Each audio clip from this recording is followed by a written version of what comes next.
Ladies and gentlemen, this is WrestlingInc.com. Andy Malnoske with you. A special interview today here in Binghamton, New York. Excite Wrestling, a special seminar down here hosted by legendary Kevin Kelly here for Excite Wrestling. And this is Fight Club tonight, and you had a great seminar today. Just tell us about how the event went today for you and how things rolled out. Today, it's so great, Andy, to be able to work with young professional wrestlers who are just kind of starting their journey and trying to point them in the right path. And you know, with doing this at the end of the year, before the new year getting started, getting them to establish some good habits with developing their own characters and starting to feel comfortable in front of the camera as we get set for 2018. So it was great. I was really pleased with sort of the raw material that we had today. I think there's a lot of bright futures ahead. In 2018, you talk about being the year of putting it out there, taking chances, taking risks, and you really had a great message today for all the students. And before we get into talking about your career and some of the great moments you've had, I wanted to ask you about what are some of the projects you're working on right now? Obviously, huge things going on in Japan. Yeah, I'm very busy with New Japan Pro Wrestling. We're January 4th, of course, is Wrestle Kingdom, and a huge 2018 slate. There's going to be some announcements made very soon about our return to Long Beach and the Strong Style Evolved event coming up on March 25th as far as tickets going on sale. But New Japan World is kind of my home, and I just get the opportunity to come back and travel around the country, come here to Binghamton. But 2018 is going to be a very exciting year in all of professional wrestling, especially in New Japan Pro Wrestling. Well, we can't wait to see how it all transpires, how it all goes down here in the future in Japan. But I wanted to ask you about some of those great moments in your career, which right out of the gate, we're going to talk about the Brian Pillman Stone Cold Steve Austin incident. You probably get asked that a lot, but looking back at it now, it has evolved into one of the most, I guess, iconic moments in wrestling. It really has, and it certainly didn't start out that way. I went to Cincinnati, Ohio, just outside of Cincinnati, to interview Brian Pillman, who was recovering from leg injury caused by Stone Cold Steve Austin. Of course, Austin had said he was going to interrupt the proceeds, show up. And Pillman decided to, arm himself to make sure that safety first. Well, of course, the lights go off and gunshots are ringing out through the house, and I'm panic-stricken. I'm diving under chairs. We got in a lot of trouble with that with USA, but it was a lot of fun in hindsight. In the moment, I was scared to death. But the fact that now, over 20 years later, people still remember that and talk about it, I guess it really did have a big impact on a lot of folks. It was a wild time, though, no doubt. Yeah, and you can sense the sincere, I guess, urgency and panic in everyone's voice. And you said he might have a gun, which is pretty insane for that time. It was, again, I didn't want any cops called, but I had to kind of report, and I went blank. I was scared to death. I mean, really. And but everybody was happy with it. So and then I think we told them that, it was a starter's pistol. No.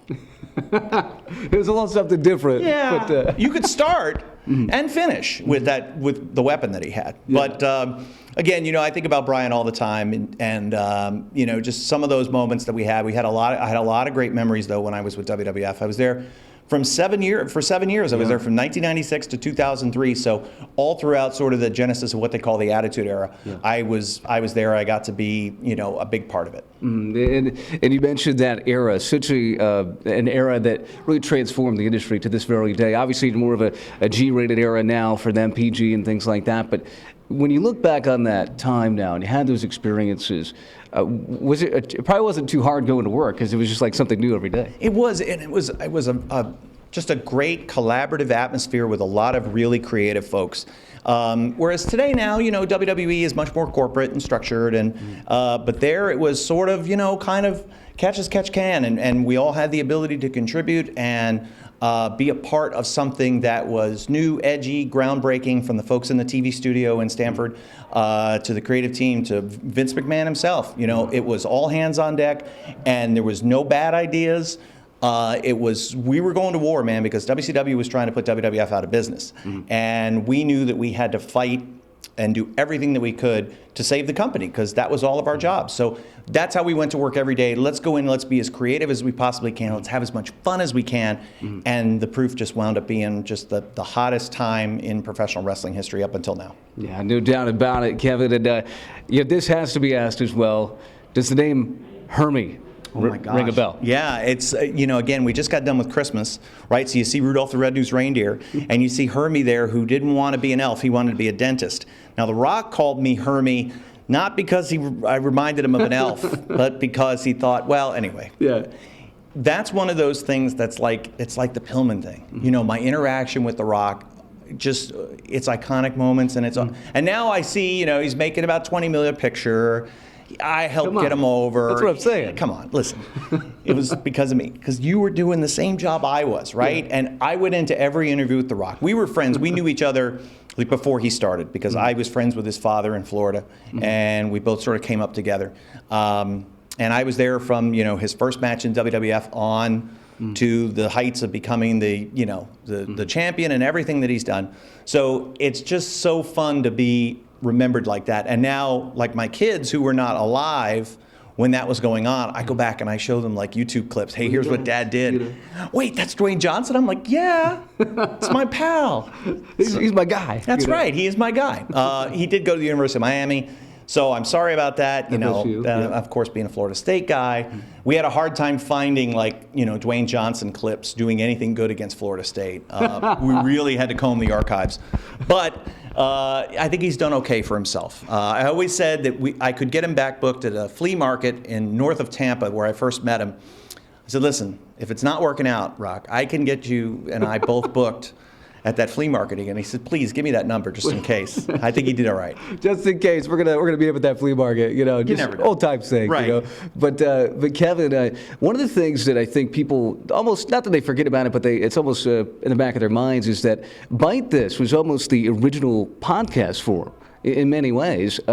When you look back on that now, I mean, how revolutionary was that? I mean, it really was. It was just, again, WWF.com just in its infancy, and transitioning away from what was the AOL site. I mean, that's how far back this goes. And we were just looking for content. And so we thought, a long-form interview show, sort of cutting edge, kind of breaking down the fourth wall. Let's give people a sort of behind-the-scenes look without being too much. And we had a lot of freedom. So free to create, free to go and do whatever. We had a lot of great moments, a lot of fun stuff. We got in some trouble. That was where, hey, I interviewed Stone Cold Steve Austin when he decides to turn around and not get on a plane after not wanting to wrestle Brock Lesnar, and I get the whole story. So that was kind of like, I wish you wouldn't have done that, but I'm glad you did do that kind of thing. It was a lot of that. It was in that era. It was, don't ask for permission, only ask for forgiveness. We had to ask for forgiveness a lot with Bite This. Yeah. So Bite This was cutting edge, so to speak. Tried to be, yeah. And again, we just were looking for content, and we didn't have any restrictions. We didn't have people in our ear telling us what to do or say. So we were just, free to just kind of talk to the fans the way they wanted to talk to. And we all grew up listening to sports radio, so we sort of knew that. And Radio WWF had its time, but this was sort of like the new generation because of the advent of the internet, and wanted to be able to stream live content to people wherever it is. To think back now, how accessible it is now with devices and everything. I mean, people literally had to be tethered to their computer to watch Bite This. But it's just great to know that I was a part of that. I had a huge, just a wonderful team. Stephanie McMahon was our intern, by the way, for a little while there before she went back to college. So nobody could ever tell her what to do. It was just, hey, Vince's daughter. Just figure it out. Yeah. I'll get that for you, Stephanie. No, no, it's okay. I got it. But yeah, it was a blast. It was so much fun. It was get up every day, let's go to work, and let's have as much fun as we can. Well, one of the other things, Kevin, aside from Bite This that you did, that many people maybe perhaps forget about, is that you also had a chance to look at a lot of the upcoming talent as well, be for some of the territories, the developmental territories, look at tapes, things like that as well. What is the number one thing you look for? You kind of mentioned some of that today out at the seminar. Is really it's a charisma about a performer, right?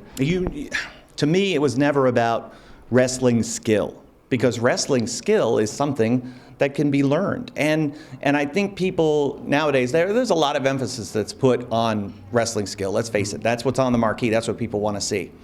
But there is something different than when you do see a John Cena, when you see a Randy Orton, when you see Brock Lesnar, when you see these guys in their infancy, and you just know it. You know right away that they have everything that it takes. But then when you see somebody like a Nick Dinsmore or a Damage or a Flash Flanagan, other guys that were kind of in the weeds, if you will, and not on anybody's radar, and you start to go, hey, these guys are really good too. You start to find those diamonds in the rough. Like we discovered people on tape that still are on the roster today. Like R-Truth was somebody that we saw in a tape, and he was in a tag team, and we were like, hey, we're calling for you. Not your tag team partner, though. We think you got something special. Come on, man, and let's go. And he's still with the company. So just to know, and a lot of times, like I'll watch, if I watch Raw or SmackDown, I'll see somebody that I've worked with, and my wife will go, oh, that's one of your guys, isn't it? Like, yeah. If it's Seth Rollins or somebody that came from ROH, or somebody that came up through the developmental ranks, just to know that I had the opportunity to work with them and help them at least a little bit along the way really means a lot. That's what my main goal in all of this now is to commentate for New Japan Pro Wrestling and to set the next generation up for the fans of professional wrestling, sort of like my call to give back, because if I get called home tomorrow, I know that the industry is in good hands. Yeah, and today, you mentioned it today, and it really struck with me personally, was that you care so much. Yeah. And I think that's really evident when you talk to some of these new performers that are coming up through, and I know that when you care more, you do more in many ways, and you've done so much in the industry. And Ring of Honor, you mentioned that as well. To go from the voice of Ring of Honor for so long, and full-time, part-time, and obviously now in Japan, what are some of your favorite moments of Ring of Honor? Oh my gosh, There's so many. Being able to, like, with what Steve Corino did, basically trying to burn down the company, and then to paying his penance and being suspended. Now, here was a guy who tried to burn the company down, but he got suspended for almost a year for punching a guy that everyone hated. Like, it never made any sense. BJ Whitmer. But it was so much of that, and all the camps and everything that we did, and all the great title matches, and Kerry Silken, how much he means to all of us in Ring of Honor. Every great champion that has come through, generations past, the generations in the future. It's a really special time. I know that the commentary is in really good hands with Ian Riccaboni, a product of the Monster Factory. And so much great talent is coming through now, kind of the next wave, the next generation with Punishment Martinez and Shane Taylor and Flip Gordon, and the list goes on and on. For every star that has left and moved on, whether it's to NXT or whatever, they've backfilled with 2 or 3 that are just going to be, their futures are so bright. Yeah, and one of those big stars today, Mr. Wrestling, Kevin Owens, at WWE now, you can kind of tell from the get he had something special. It's just a matter of how are they going to formulate that into a bigger company. And again, we said, I don't know if Kevin's going to play by their rules, because he didn't play by the rules in Ring of Honor. And to his credit, he never changed. They changed around him. And that's the reason why he has been so successful. That's the reason why he was successful in Ring of Honor. It's the reason why he's a success in WWE. It's the reason why he'll be a success no matter what he does. He's you know what you get when you talk to Kevin Owens. You know where you stand with him. And, he's a dedicated family man who works hard, who's passionate about everything that he does, and he just cares. He cares about every movement, every word that he speaks. If everybody was as passionate about their craft as he is, everybody, no matter what line of work you're in, everybody would be a lot better. Yeah, he's a special, once-in-a-lifetime performer. Actually performed in upstate here, 2CW, several times. They're obviously an independent promotion that's no longer with us, but they changed the game in upstate New York. The roots of Excite Wrestling are born in 2CW. So that to be able to have sort of that genesis and that generation come through here in this area, and also too now we see it with the ground that's laid here with Excite Wrestling. Again, that's one of the reasons why I'm here. Everything is in place for this to be very successful. So we're making sure that everybody is ready to go with the new year with all the skills that they have, because this industry, wrestling is going to take off in 2018. Fans are not going to believe how big things are. At the end of 2018, we're all going to be like, oh my God, I thought 2017 was huge. 2018 blew it away. It really is going to be that big. Yeah. Well, Kevin, we can't wait for what's in store here in the new year. Just a couple more quick questions for today's interview, though. 2018 breakout star performer, in your opinion? Well, if you're looking for in New Japan Pro Wrestling, I have said that Juice Robinson is my way too early pick to win the New Japan Cup. He had a great 2017. I look for more stuff from him in great 2017. Look for him to have a big year. Jay White is also going to be tremendous throughout this calendar year. When you look at Ring of Honor, I think Shane Taylor and Punishment Martinez certainly have all the skills. And there's a lot of great, wherever you are watching this, and if there is a local wrestling event in your town, go to see it. Because I guarantee you that there is a potential breakout star in the industry. They're all around us. And all anybody needs to see the next, to see the next The Rock, Stone Cold Steve Austin, Kevin Owens, AJ Styles, is to just go down the street. Go to the American Legion, to go to the high school gym, to go wherever that's close, because you will see the stars of the future right there in your own backyard. Yeah, well, we can't wait to see exactly who's going to be the breakout star. Certainly a lot on the table in terms of who will be that star. But Kevin, got to ask you this as well. Raw 25 coming up here, and really just weeks away now.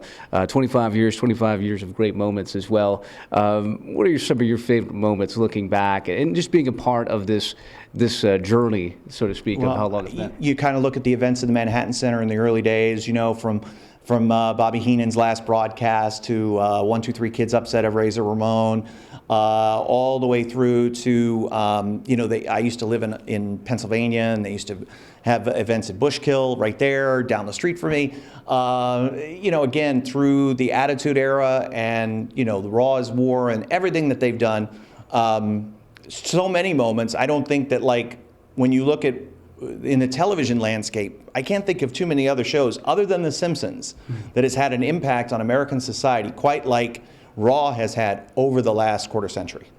Yeah, and obviously a lot of Raw loyalists out there. And, one thing also, too, Royal Rumble's coming up. First Women's Royal Rumble was announced as well. Just so many changes in the industry that are going on right now, as you mentioned, not just in Japan. But wanted to ask you this as well. Moving forward, what does pro wrestling need more of? Pro wrestling needs more. Gosh, it doesn't need to change. I know there's a lot of loyalists and a lot of folks from my generation and before that say, I wish it was more like it was back in my day. But when those folks were young, there was a generation before them that said the exact same thing. Everything changes. I think we just need to embrace what wrestling is now in 2018, marvel at the athleticism, just look at it for the performance art that it is. It's wonderful, it's magical, there isn't anything else like it. And I think just treasure it, because we know that it is only going to get better. Listen, some sports, the NFL is having a down year, and other sports are on the rise. And I think that wrestling has sort of been one of those things that is almost bulletproof generation to generation. And it has its ups and downs. And we've seen it down. Now we're starting to see a return and a zenith. And I think it'll be more than just WrestleMania moments going forward. I think it's going to be pro wrestling moments all across the industry, with the advent of so much technology, with you and I being able to sit here and be a part of Wrestling Inc., with the Excite Wrestling event on Twitch, with so much interactivity, with so much connectivity to the fans. There isn't any reason that why a show 500 miles away a fan can't be a part of now on a nightly basis. And when you look at what, with everybody having an app and everybody having a network and being able to delve into so much great history of wrestling, you can see how the generations have had their influence on today's wrestling. So I think the more that we embrace what we have today and the less that we look back and go, it's not like it used to be, I think we'll all be better. You can't put Genie back in the bottle. Yeah. It is what it is today, and let's just enjoy it and have a lot of fun with it. Yeah. Fantastic. Kevin Kelly, right here on WrestlingInc.com. And Kevin, what is your final message at all to any final messages to the fans watching? Man, let's just make 2018 the best year that we possibly can. Let's go out and have as much fun as we can.